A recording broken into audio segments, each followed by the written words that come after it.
Hey guys, it's Katie. Welcome back to my channel. Today I'm going to be doing my favorite books of 2019. I have a list of 10 books that was really hard to decide on.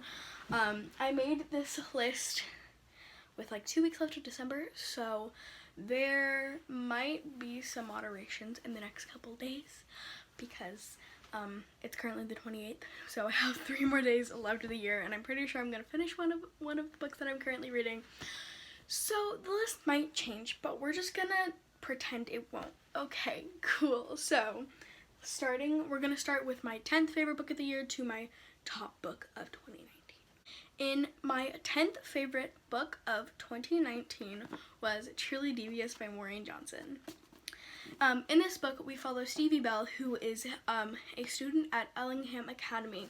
Ellingham Academy takes seemingly random talented kids and they send them to this private school for free.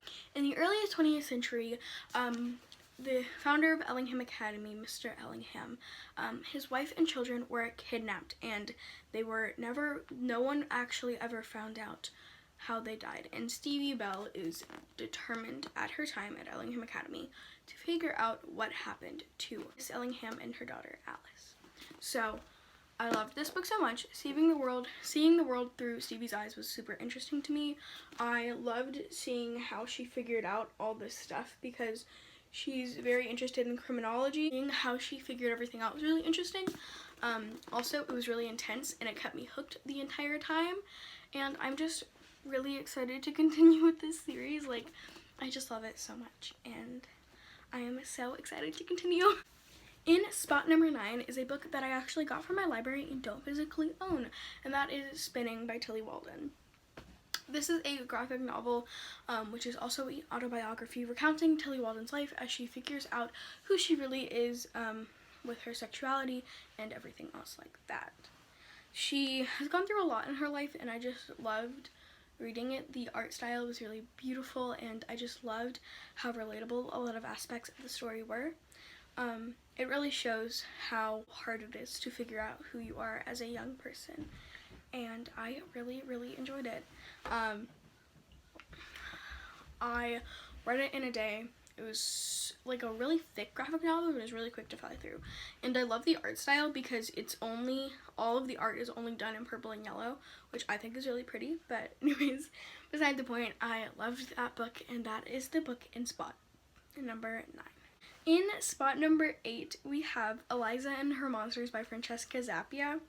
I loved this book so much. It has great anxiety representation. We follow Eliza Merck, and she runs a online anonymous webcomic, and she goes to school, and there's a new boy at school who is the most famous fanfic writer of her online webcomic, and she knows who he is, but he does not know who she is because she's anonymous.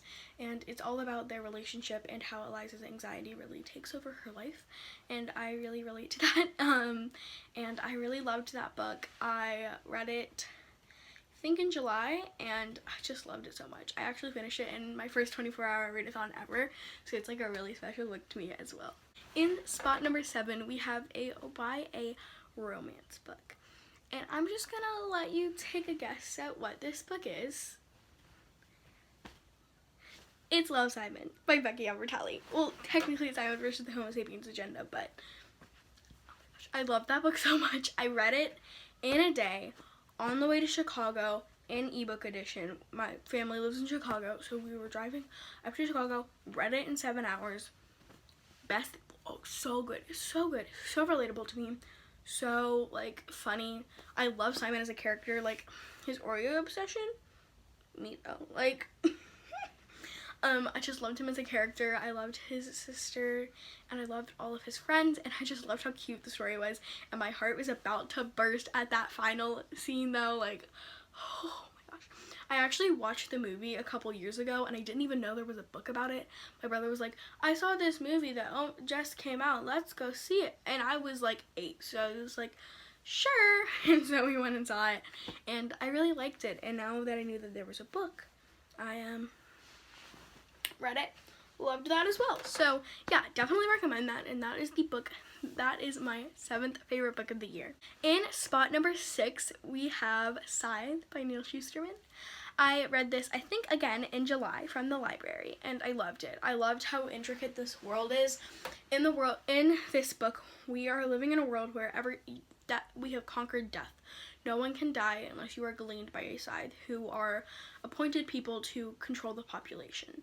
And they're supposed to be very noble and honorable scythes, but obviously there are some people who abuse their power as scythes to get whatever they want and kill whoever they want to. So I loved this book. Thunderhead, that ending though, like, I'm mad at myself that I still haven't finished the whole. It was so intricate and so quick to fly through, and it was pretty much the first dystopian I've ever actually read, and you can see my socks and they definitely don't match my outfit, but oh well. But I just loved how intricate it was, and I actually didn't mind the romance. Like, a lot of people really didn't like the romance. I didn't love it, but like I didn't mind it, so I pretty sure I give it 5 out of 5 stars. Loved that book, and that is my 6th favorite book of the year. Coming in at spot number 5 is a book that I actually physically own, and that book is Catching Fire by Susan Collins. I read this in November. Absolutely loved it. Loved it way more than the Hunger Games. I have no clue why. I think it's because we're sort of getting into like a little mystery, if you know what I mean. I loved the movie as well. I read this in my 24-hour readathon that I have a vlog for, so go watch that. But yeah, I loved this book. It was so like interesting. Like, I love. Coming in at spot number 4, we have An Ember in the Ashes by Sabatir. That was such a weird face that I made.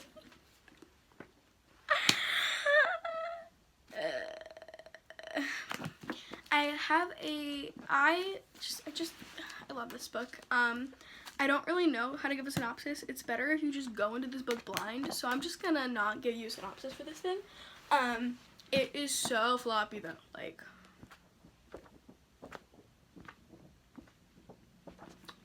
Love this book. It's just so intricate and like sad and depressing, and there is trigger warnings for sexual assault, murder, violence, abuse. Like, it's so dark, but it's so good, so good. And when I first saw this cover, I didn't even realize that like that's a dude. I thought it was just like something tied around her waist, but no, like that's a guy on the cover, because I'm stupid. Just love this book so much, and I love the characters, and there are a couple characters that I really want to die, but they're not going to die, and I'm sort of mad about it, but it's fine. We're just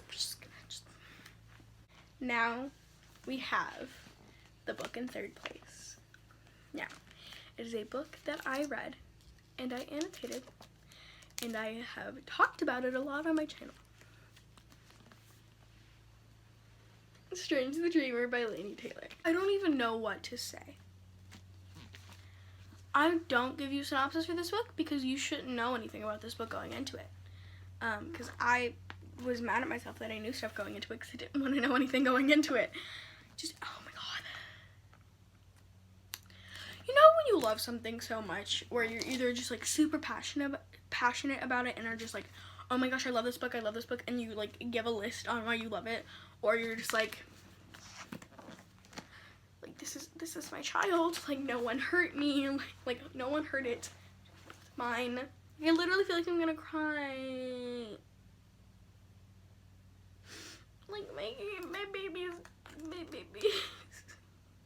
Like, I'm pretty sure I have this book has my favorite characters of all time in here. Like, I love the romance too. But like I literally have tear spots in this book because I cried at the end. But yeah. Woohoo! Read this, please. I love this so much. In 2nd place, I read this book in December. My wrap up isn't out yet, so you guys don't know what this book is. The Princess Saves Herself in This One by Amanda Lovelace. This book is so good, so important, This has so many important topics in this book. And it's so inspirational because I'm pretty sure that a lot of the topics in this book are something that Amanda Lovelace has actually dealt with in her life, which is not good. Like, I just love this book. Everyone needs to read it. It's so important. Like, it's depressing, but it's good and it's inspiring, and I just love it. My favorite book of 2019 actually is surprising to me because I loved the book when I read it, and I was like, this is a really good book. It's probably gonna be on my favorite book of the year list, you know? But I keep thinking about this book. Like, it's the, like, for me, if I have a favorite book, it's one that I always am thinking about. And I'm always remembering how good it was and how happy I was when I read it and how good it made me feel. And I don't even have a physical copy of this book, and I'm really mad about it. But that is The Opposite of Always by Justin A. Reynolds. I loved this book so much. We follow two teens, and they fall in love, and then one of them gets stuck in a time loop. It was so good. I just love it so much. I can't even express that enough. Like, so good, so cute, so sad, so lovely. I listened to it on audiobook. I finished it in the car, and when I finished it, I immediately started re-listening to it. And then the loan was up, and then I had to return it, but it's okay, it's fine. I read it because of Books with Chloe. She read it in one of her 24-hour readathon vlogs, and she loved it so much, and it sounded like something I would like, so I picked it up, and thankfully I loved it, and thankfully she made me pick it up because, oh my god, I love it so much. Those are my favorite books of 2019. It was overall a really good reading year. I really found my reading taste in what I liked, and I can't stop smiling, oh my god. I hope you guys enjoyed this video. I hope you guys are having a great day wherever you are, and I will see you in my next one.